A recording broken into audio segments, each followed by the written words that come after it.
Hi, you're listening to Book Chat with author Vivian E. Moore.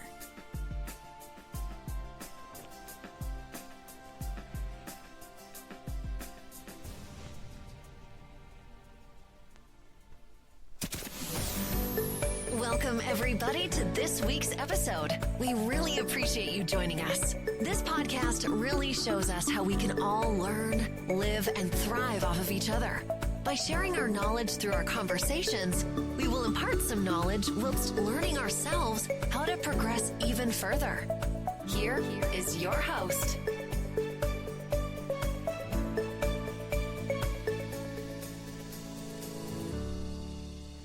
Hello and welcome to Book Chat. I am your host, author Vivian E. Moore. I hope everyone had a great week and I hope that you're having an even better weekend. All right, we're going to get straight to today's show. The title is, How Can That Be True? And the topic is the reality of fantasy writing. Well, fantasy writing is often seen as pure escapism, right? A retreat into imagined worlds filled with dragons and magic and faraway kingdoms. But, if you look a little bit closer, a surprising truth emerges, right? Because fantasy, though seemingly detached from the world we know, is deeply rooted in reality. So, it might seem strange at first, okay? How can a story about wizards or talking animals possibly reflect real life? Well, the answer lies in one important truth. Two things can be true simultaneously. A story can be fantastical and it can still be deeply, undeniably real. All right. So let's talk about the realness behind the fantasy. Well, at its core, fantasy writing is not about escaping reality. It's about revealing it. Authors use extraordinary settings and all of those impossible scenarios to explore very real human emotions, those struggles, and also truths. Love and loss and bravery and betrayal and hope and fear are universal experiences that transcend setting, time, or even the laws of physics. A knight slaying a dragon can represent our battles with all of those inner demons. A young sorcerer's journey might mirror our own path to self-discovery. Even entire invented worlds often mirror political systems, cultural conflicts, and all of those moral dilemmas we all know too well. I mean, it's sort of hard to escape anytime you're on social media or you're watching the news or you're watching television.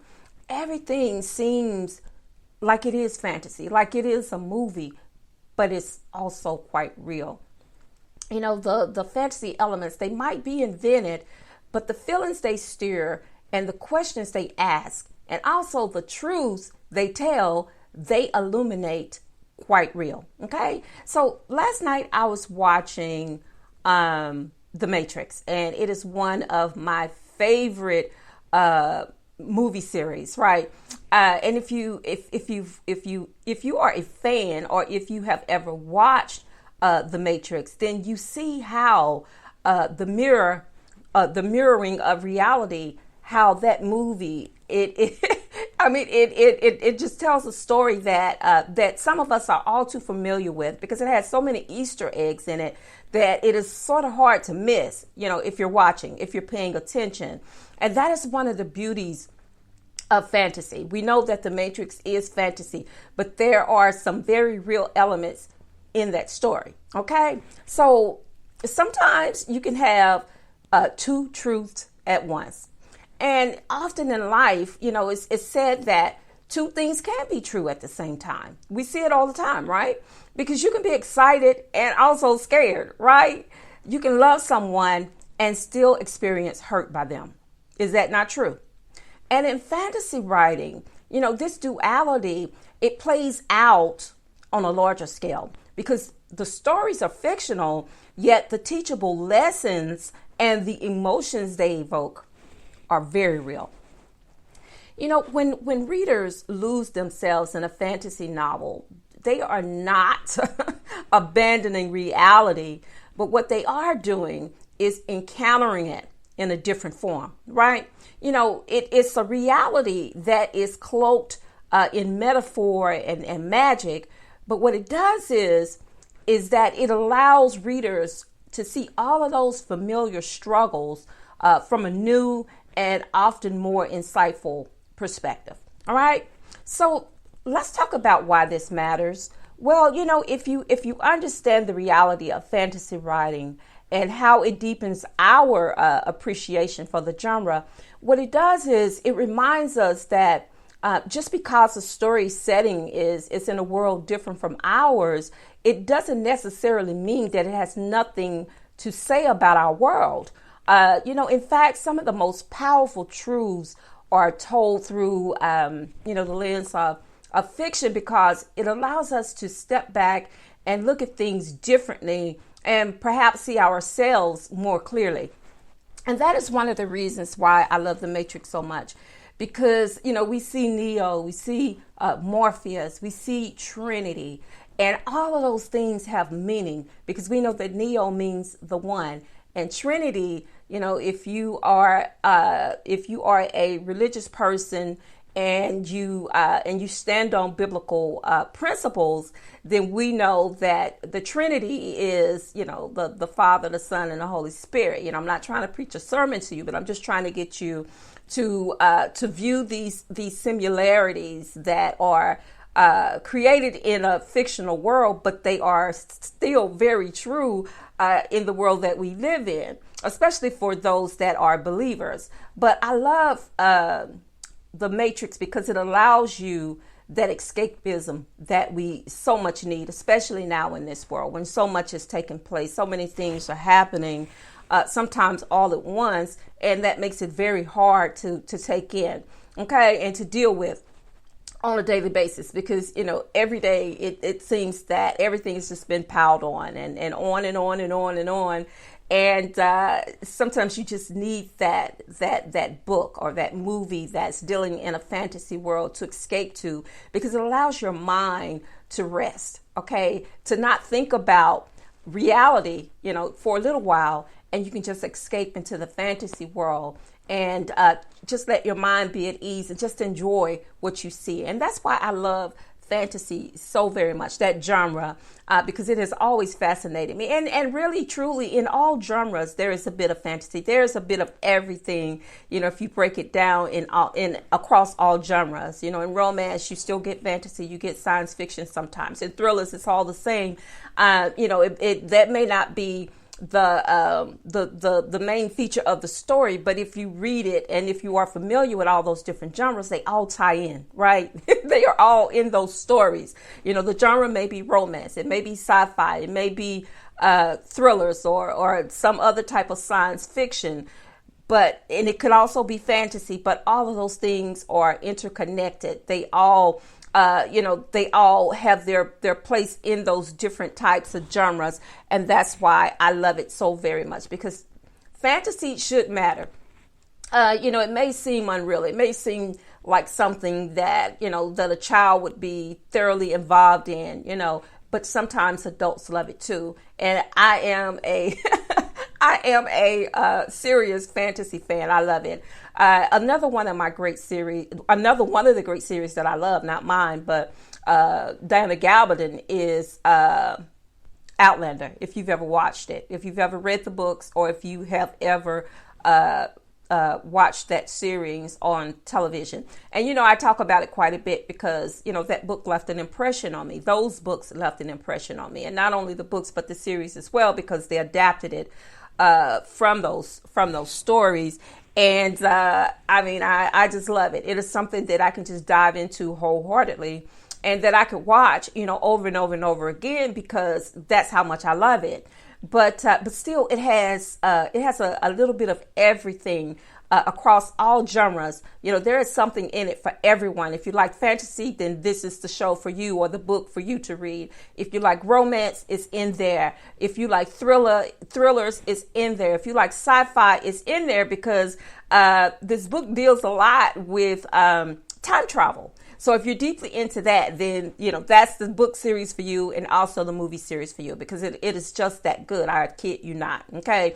And if you have time one day, because the series is on, it's streaming on Netflix, and I think also Stars. I think the complete series is on Stars, and I think all but one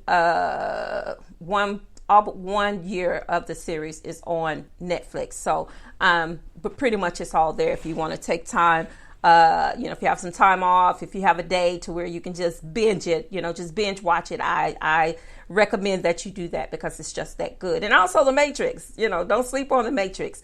Binge watch all 3 of those series if you can find it too, because it's just that good.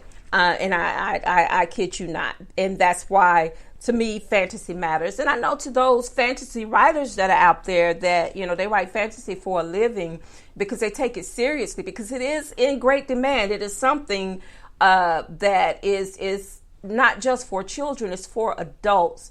It's not adult fiction, but it sort of kind of is. Okay, it's fantasy, but still, you have different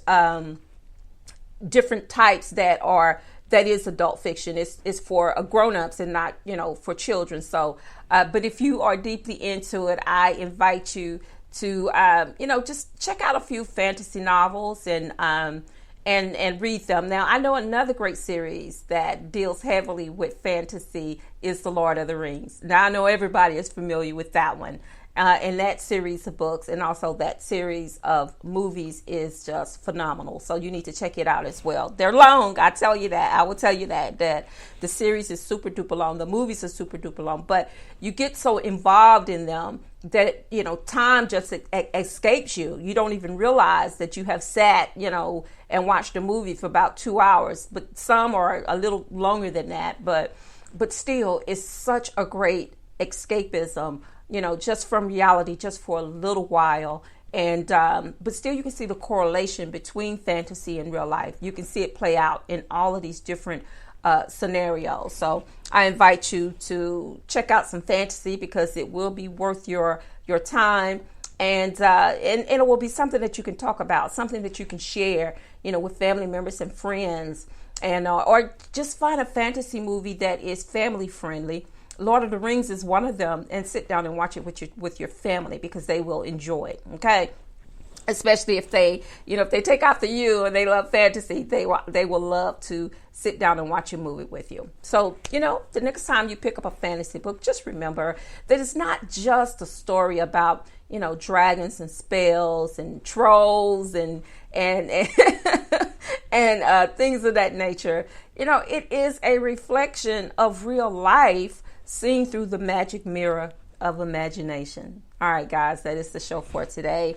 And, I hope that you have enjoyed it as much as I have, talking about some of the fantasy books and movies that I love, that I hope that you would check out and share with others. And I hope all the mothers had a great and beautiful Mother's Day last Sunday. I know I did. I enjoyed it so very much. And I just want to thank my daughter for making such a beautiful, lovely meal for me and my sister and my nieces that are also mothers, and including herself. So I just want to thank my daughter for doing that, and just hope that every mother had a wonderful Mother's Day last Sunday.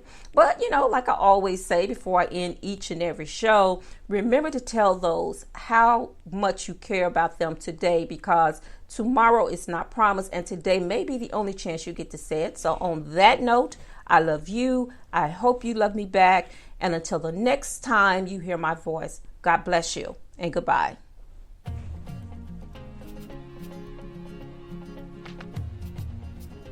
Loved what you've heard on this week's episode? Well, the answer is simple. It would mean the world to us if you could head over to iTunes and leave us a 5-star review and feedback. Spreading the word really is the best way to grow our podcast and achieve even greater things. Thank you.